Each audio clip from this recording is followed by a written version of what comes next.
السلام علیکم، آپ دیکھ رہے ہیں پرینہ بطول نازش ایجوکیشن اکیڈمی، اور میں آج آپ کے لیے لائی ہوں حضرت زینب سلام اللہ علیہا کا عظیم خطبہ جو آپ نے دربار یزید میں ارشاد فرمایا تھا۔ آپ سلام اللہ علیہا ارشاد فرماتی ہے، تعریف اللہ کے لیے ہے جو ساری کائنات کا پروردگار ہے، اور درود و سلام ہو اہل بیت رسول پر۔ کتنی سچائی ہے خداوند عالم کے اس ارشاد میں کہ آخر کار جن لوگوں نے برائیاں کی تھیں ان کا انجام بھی بہت برا ہوا، اس لیے کہ انہوں نے اللہ کی نشانیوں کو جھٹلایا تھا اور ان کی ہنسی اڑاتے تھے۔ کیوں؟ یزید زمین و آسمان کے تمام راستے ہم پر بند کر کے اور خاندان نبوت کو عام قیدیوں کی طرح در بدر پھیرا کر تو نے یہ سمجھ لیا کہ خدا کی بارگاہ میں ہمارا جو مقام تھا اس میں کوئی کمی آ گئی، اور تو خود بڑا عزت دار بن گیا۔ پھر تو اس خام خیالی کا شکار ہے کہ وہ المیہ جس سے ہمیں تیرے ہاتھ تو دوچار ہونا پڑا، اس سے تیری وجاہت میں کچھ اضافہ ہو گیا، اور شاید اسی غلط فہمی کے باعث تیری ناک اور چڑھ گئی اور غرور کے مارے تو اپنے کندھے اچکانے لگا۔ ہاں، یہ سوچ کر تو خوشی سے پھولے نہیں سما رہا ہے کہ تیری مستبدانہ حکومت کی حدیں بہت پھیل چکی ہیں اور تیری سلطنت کی نوکرشاہی بڑی مضبوط ہے، اور ہو سکتا ہے کہ تو یہ بھی سمجھ بیٹھا ہو کہ خلاق عالم نے ہماری مملکت میں تجھے بغیر کسی خطرے کے پھیل پھیل کر اطمینان سے اپنا حکم چلانے اور منمانی کرنے کا یہ موقع دیا ہے۔ ٹھہر یزید، ٹھہر، ایک دو سانسیں اور لے لے، پھر دیکھنا کیا ہوتا ہے۔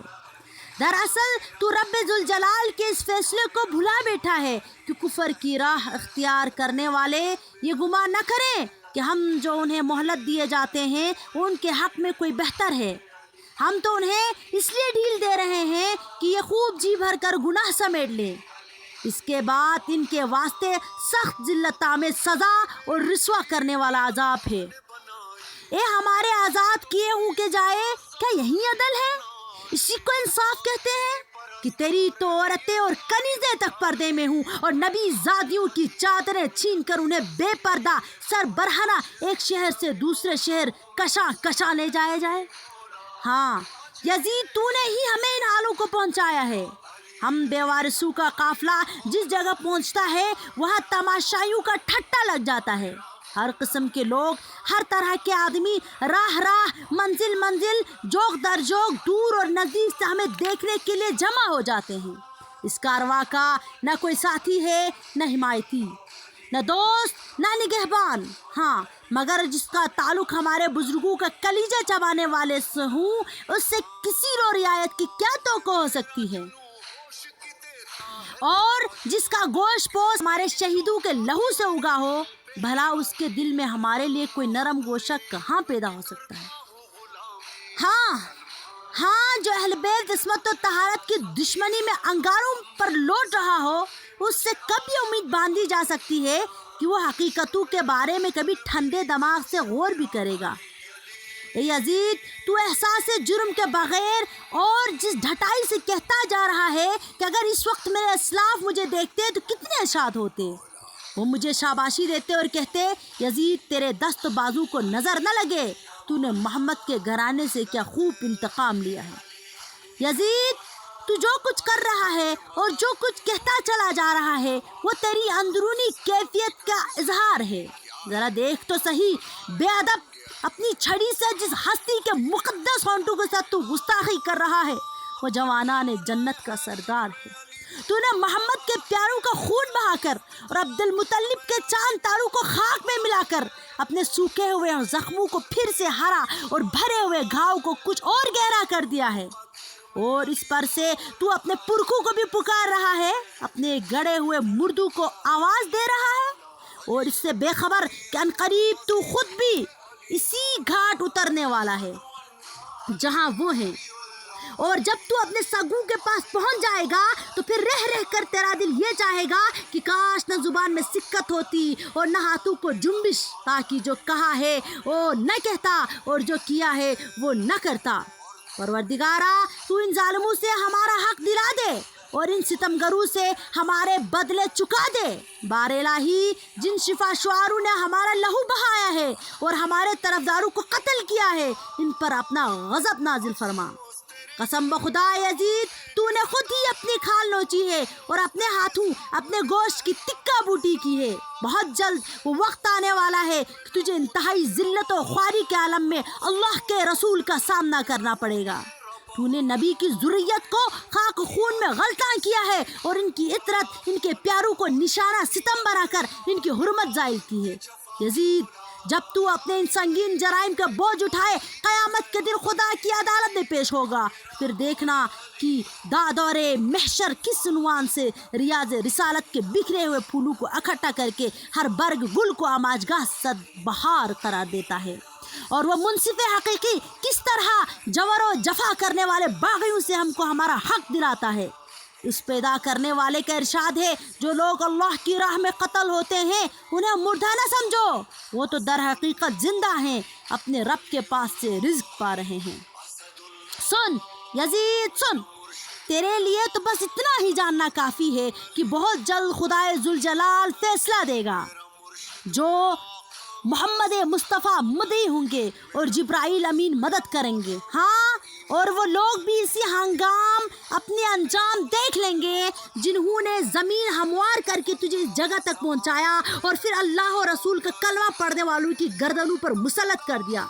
جب حساب و کتاب کا وقت آئے گا تبھی پتہ چلے گا کہ جو زیادتیاں کرتے ہیں ان کو کتنی بری سزا ملتی ہے، اور اسی لمحے یہ بھی واضح ہو جائے گا کہ کس سے بدترین جگہ دی گئی اور کس کے ساتھ کس درجہ بودے نکلے۔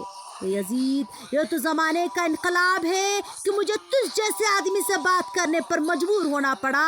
تجھے تو میں بہت چھوٹا اور بے وقت سمجھتی ہوں، البتہ تیری سرزنش کو بڑا کام اور تیری ملامت کو ایک اچھی بات قرار دیتی ہوں۔ ہاں، تجھ سے مخاطب ہونے کی وجہ صرف یہ ہے کہ آنکھوں میں آنسو مڑا رہے ہیں اور کلیجے سے آنچیں نکل رہی ہیں۔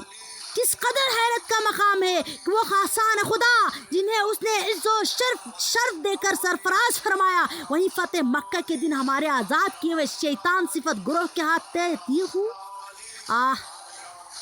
دشمن کی آستین سے ابھی تک ہمارے شہیدوں کا لہو ٹپک رہا ہے اور آج بھی ان کے لب و دندان پر ہمارے گوشت چبانے کے نشان موجود ہیں۔ اف، ان کشتگان رہ تسلیم کے پاک و پاکیزہ شام دامن صحرا میں بے گور و کفن پڑے ہیں۔ اے یزید، اگر آج ہمیں جنگی قیدی بنا کر تو سمجھ رہا ہے کہ کچھ حاصل کر لیا، تو یاد رکھ کل تجھے اس کے مقابلے میں سخت نقصان اٹھانا پڑے گا، اور یہ بات نہ بھولنا کہ تو اپنے اعمال کی صورت میں جو بھیجے گا جس بس وہی پائے گا۔ نیز رب العالمین اپنے بندوں پر کبھی ظلم نہیں کرتا۔ ہم اللہ کے سوا نہ کسی سے اپنا حال کہتے ہیں اور نہ کسی کے پاس فریاد لیے جاتے ہیں، صرف اسی کی ذلت پر ہمارا بھروسہ ہے اور وہی سب کا مرکز اعتماد ہے۔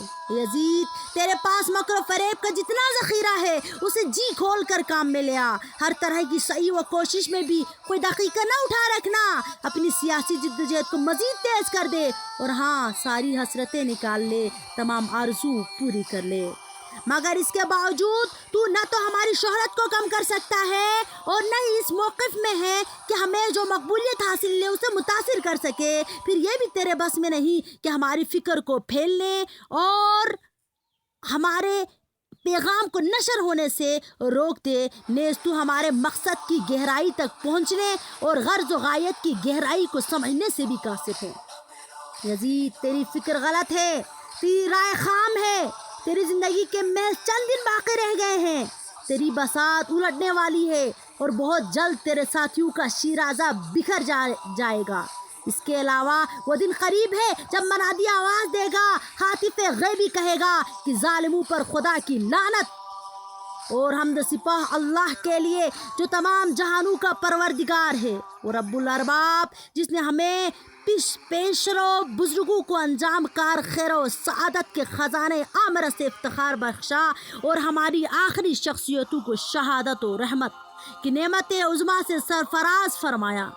ارحم الراحمین ہمارے شہداء کے ثواب کو کمال لا گئیں، ان کے اجر کو فراواں اور ان کے وارثوں اور جانشینوں کو اپنے حسن کرم سے بہرمند فرما۔ یقیناً وہ بڑا مشفق اور حد درجہ مہربان ہے۔